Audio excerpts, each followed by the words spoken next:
Here's how to instantly improve in Model 3 with 4 secret tips. The rule is if you learn something from this video, you have to like and hit the subscribe button for the algorithm, of course. And tip number 1 is God spots. If you're trying to block the spawns towards P4 or work towards P2, you can hop on these cranes right here. The easiest way to do so is from on top of the actual sub. You jump and then you land on this side of it. Of course, like I showed you earlier, you can jump on this as well. Just a good off angle to hold the entire flank. If you angle yourself right, you can see all of river push as well as the deep right towards P2. If you're somebody that likes to hold spawns way back here during P4, you should know that in this specific spot of the grate, if you crouch and slowly move left and right, you'll see my body sink further and further into the floor. If you find just the right height, you'll have a nasty angle towards all of river, which this is of course a way deeper head glitch than it would be normally. And also the fence isn't in your way. There's a ton of quick ways to get up top third. One of my favorite off break is to follow this railing and then jump up here. You can also jump from this marker here onto the railing and then you're up to top 3. Also from the stairs, you can jump out to the left and mantle that this way. If you're back P2, you can actually use this railing as a means to jump, mantle here, and then jump up to top third. And another great spot closer to P1 and maze is this lip right here. You kind of have to jump from the railing and you hold this nasty head glitch that can watch over top server, all of top snow. You can even crouch down to look towards maze. It's a little bit tricky to stand back up, but you have to step further away from the ledge just a hair before you can stand all the way up. And on the exact other side is another means of getting to top cat.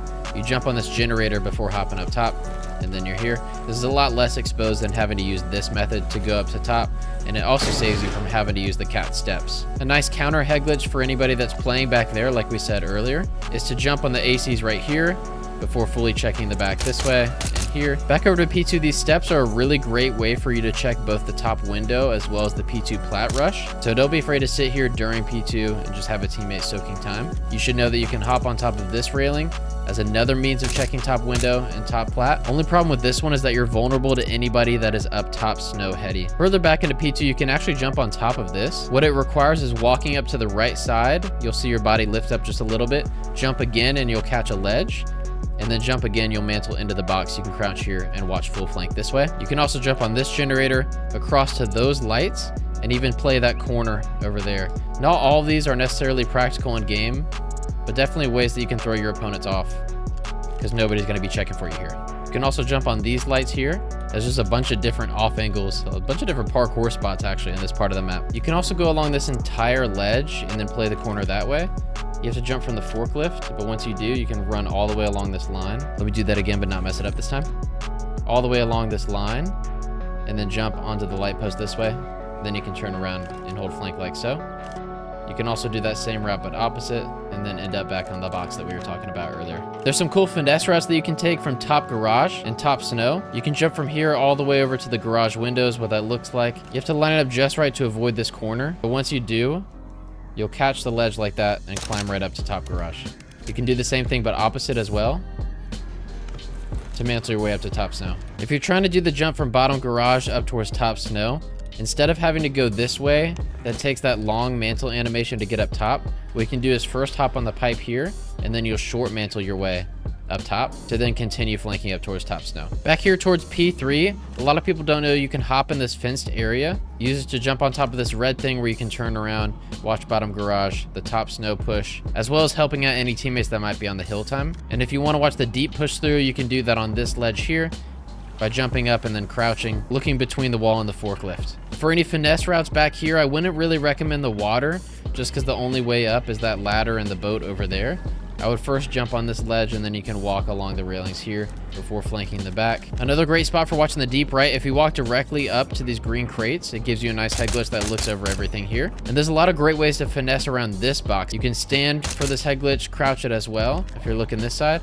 Also, if you're trying to push from the right towards the hill on the left, you can jump up here, head glitch the crate. If you get closer, you can crouch as well and shoot towards anybody on the hill. Here on bottom server, while going up these steps, there's just enough of this ledge right here that allows you to climb and mantle this window. So instead of going the predictable route, if you're going top server, just up these stairs, so what I would do pretty much every time is catch that lip, jump over towards the left, and then you're up here so much faster and at a safer angle in case people are trying to watch the top server rush from here. If you break out these windows, you can crouch along this ledge and look over all of mid, top third, maze. It's a great spot for P1 or trying to catch anybody rotating walking through mid on any of the hills on this map. You should also note that this ledge is able to be mantled and is a great way to push top snow. Basically, this map is all about power positions, so the faster that you know how to get to those power positions, the more beneficial you'll be to your team. Tip number 2 is nade spots. This map has so many power positions, so we're going to go over nade spots for all of those. First one is top snow. If you're working your way up towards top third from the staircase while you're safe, you can aim it up towards the crane, jump and send it. This will go all the way up and over, as you'll see in the kill cam. Flying all the way up, landing directly on the snow heady. Another one for that exact same spot, this time from P2. Look up towards the second window, walk forward and send the nade.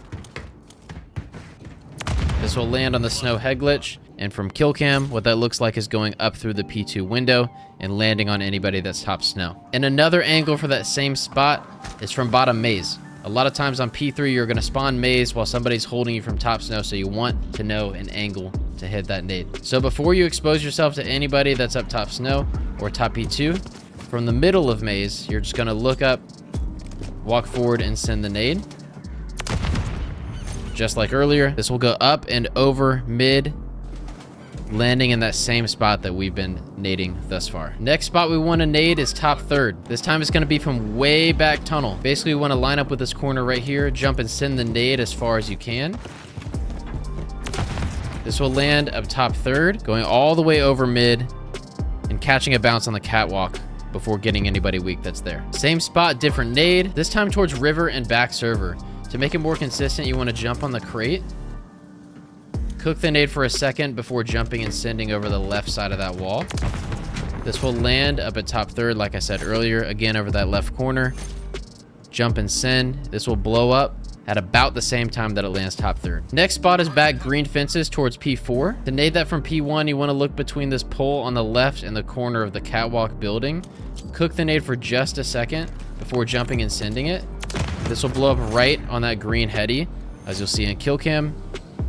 The important part is you cook for a second so that it doesn't go deep, and this will blow up right on anybody that's playing this green head glitch here. For anybody playing further back, like we talked about earlier, if you already have information that they're playing that deep, what you can do is line up with this wall right here to send it safely, directly over, cook that nade, and it should land right at that head glitch. From kill cam, it goes up and over the river, landing back sub base on anybody that's playing that head glitch. And for anybody that's playing in P2 or around P2 time, if you find yourself spawning P5, you can actually arc the nade straight through those windows in P2.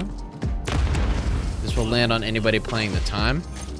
As you see, there are all those windows up top P2. All that you have to do is arc the nade just right so that it lands on anybody playing hill time. Same thing if you find yourself pushing from the tunnel side of the map, just look straight up and send the nade.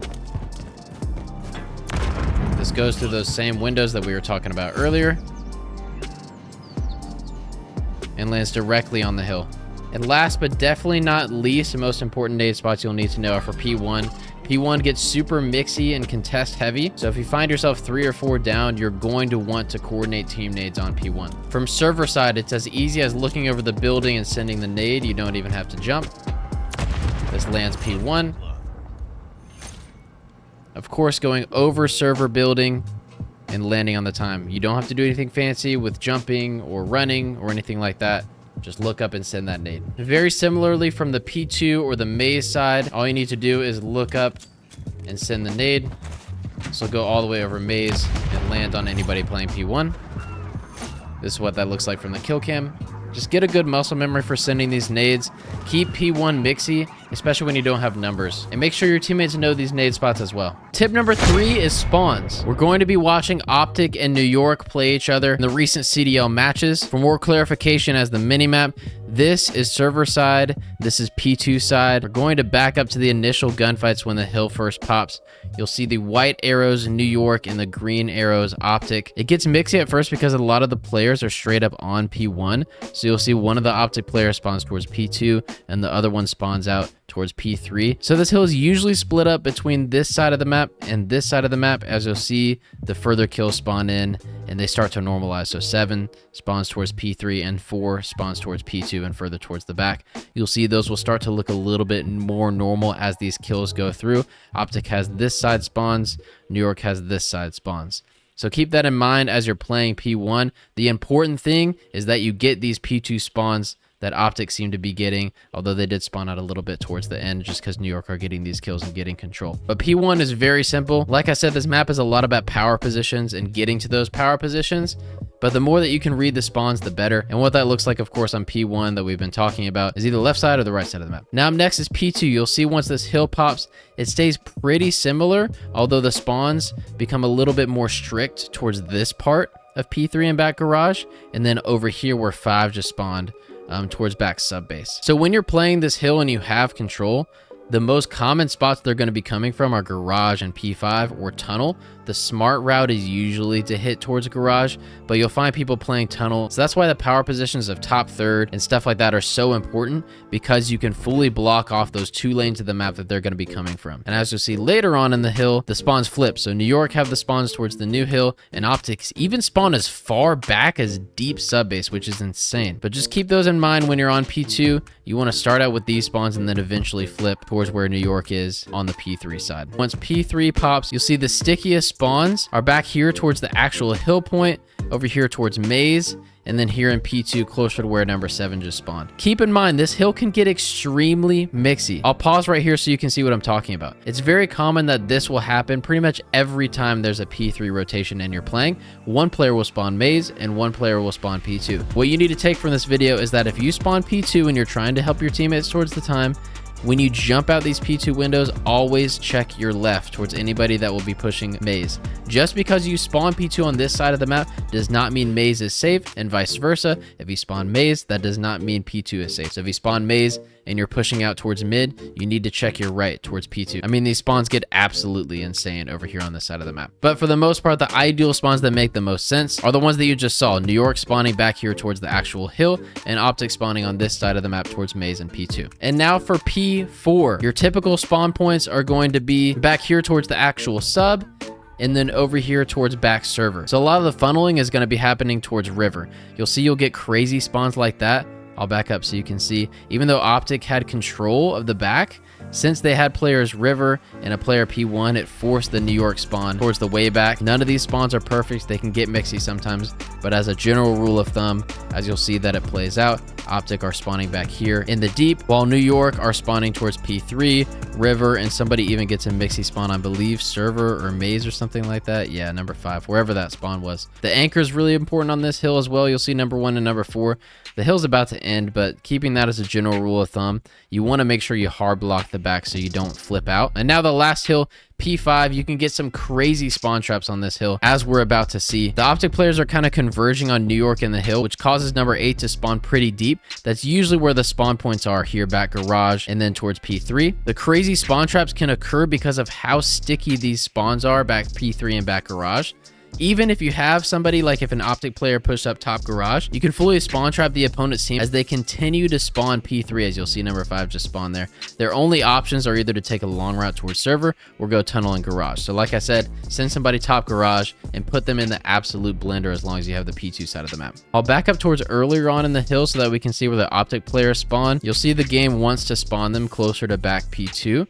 So I believe these spawns are going to be favorable just because they're that much closer to the time and you don't have to fight the power positions that are on hill and top P2. But yeah, for the most common spawns, keep in mind P2 side and garage side. And tip number 4 is callouts. We have P1, top server, bottom server. This is ramp. Ramp leads to river. This whole street is river. This is back sub. Green tarp, P4. This entire area here is maze. Top third, this is top catwalk. Catwalk leads to top P2, as well as top cat room. Bottom P2. This is P2 plat. Over here is P5. We have bottom garage and top garage. This is top snow. We have tunnel. This is called secret. This is P3. And that is it for sub base. I hope you enjoyed. If you do, let me know with a like or a sub, and I'll catch you next time at lunchtime.